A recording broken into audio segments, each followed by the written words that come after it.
বর্তমানে জার্মানিতে বাসা পাওয়া অনেক চ্যালেঞ্জিং একটা বিষয়। তো আজকে একটা বাসা দেখে আসলাম। যদিও আমি একা না, এখানে প্রায় আমার সাথে 15 থেকে 20 জন ক্যান্ডিডেট আছে। সবারই বাসা প্রয়োজন। এটা একটা কিচেন রুম। এখানে সবকিছু লাইন টানা আছে। আপনাকে সব সেটআপ করতে হবে। এখানে একটা বাসার জন্য আমি যখন জিজ্ঞেস করছিলাম তারা বলল যে 500 এর মতো অ্যাপ্লিকেন্ট পড়ে। তার মানে বুঝেন কি পরিমাণ কম্পিটিশন।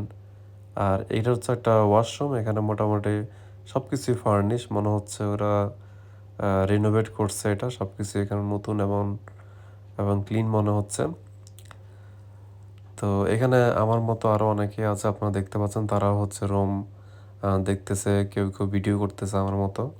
এটা একটা মাস্টার বেডরুম, সাথে হচ্ছে একটা বেলকনি আছে এবং সবগুলো রুমে হিটিং সিস্টেম আছে এবং এখানে কারেন্টের লাইন টানা আছে। তারপর এখানে এটা 3 রুমের একটা বাসা। এখানেও একটা রুম আছে মোটামুটি লম্বা। এখানেও এই যে জানালার নিচে এখানে হিটিং সিস্টেম আছে। তো মোটামুটি রুমটা যথেষ্ট ক্লিন।